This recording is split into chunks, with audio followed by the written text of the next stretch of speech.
We begin this evening with news out west where hoteliers are nervously watching to see if Westmoreland will be added to the U.S. travel advisory list of areas of concern. Now, they're already reeling from the effects of the COVID-19 pandemic. Now, a crime is threatening to put a damper on business. In fact, businesses across the parish are facing a double blow: crime and COVID.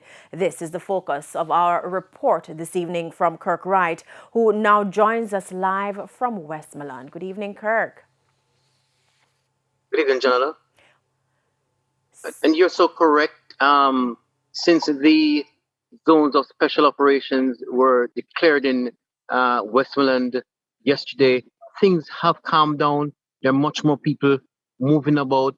Business people are much more happy, Janela. But I can tell you, coupled with COVID, the scourge of crime has affected many businesses here in Savannah Lamar.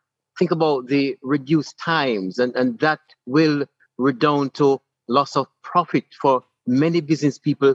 I spoke today with Moses Chaibar. He is the president of the Savannah Lamar Chamber of Commerce. And he said that his employees were coming to him asking for him to reschedule them because many of them live in depressed communities and they are afraid to go home or even come to work. Many of those who would have been on the morning shift. And to make it more practical, Janela, just 2 weeks ago, one of his employees was shot and killed. He was heading home and he was shot and killed and his bike stolen. Now, but you can hear more in this report we're about to bring you.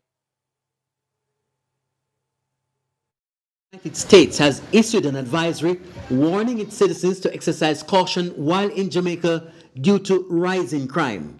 The January 10 advisory notes violent crimes such as home invasions, armed robberies, sexual assaults, and homicides are common. It went on to state that sexual assaults occur frequently, including at all-inclusive resorts, and that the local police lack the resources to respond effectively to serious criminal incidents.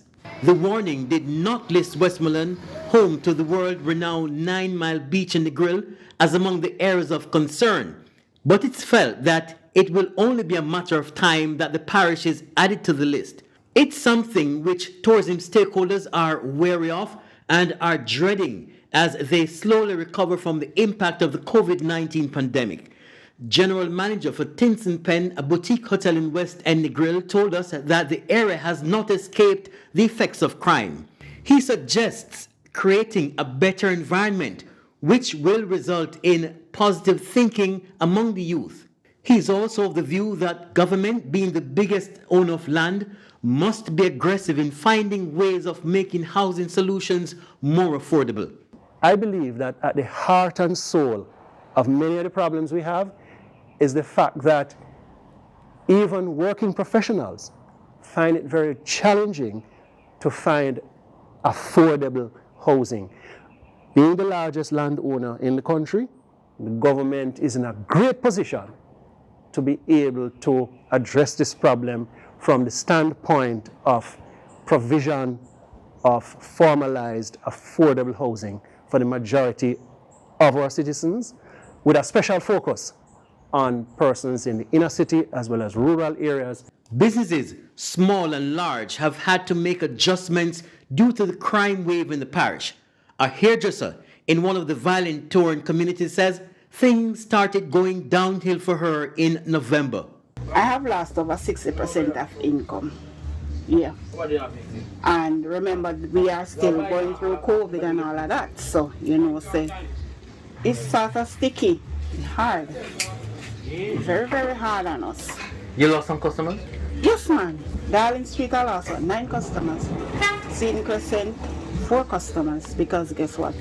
We have to stay in our zone.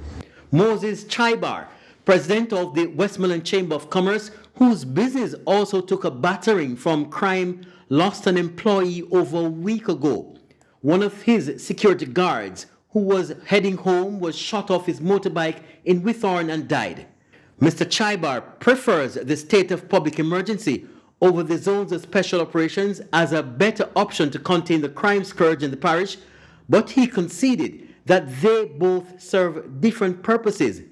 He wants the government to now focus on social and economic conditions in major towns and in depressed communities. That, he says, will ultimately fix crime. As I said, infrastructural work is needed. That is something that is needed also. And again, if persons are so inclined to invest into starting businesses in those areas, some kind of tax incentive or something may encourage some persons to do that. But I really believe bringing in development to these areas is some of the things that will make a difference. We look along the South Coast.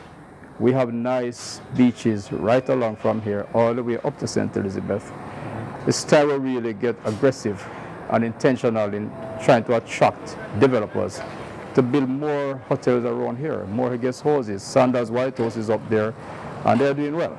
Kirk Wright, TVJ News.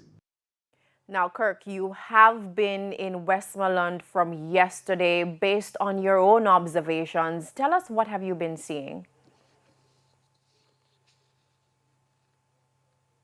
Not hearing you too clearly, Jalanda, but right now the business people are resting a little easier, and they're waiting for the build-out phase of the zones of special operation. They're hoping that the government will come very early and put in proper infrastructure in communities, proper water, proper lighting, and that they believe will make the people feel a little better about themselves. They too are thinking that the people will spend much more if they are comfortable. They'll spend much more if they have if they feel more comfortable walking on the street and moving about. The people in communities too, in these communities, are walking about, and they feel much better knowing that the security forces are there. When you walk around, you see the presence of the security forces at checkpoints, and you have to credit them, because the people, most of the people we speak with, Janela, have welcomed their presence. There are a few who speak about them being abusive, but for the most part, people want them to stay. People are now worried what will happen after the 60 days. They're hoping that the government will come up with something to keep them safe. Janela? All right, thank you so much, Kirk, right there, speaking with us live from Westmoreland. And of course, Kirk will be there until Wednesday. Thank you so much, Kirk.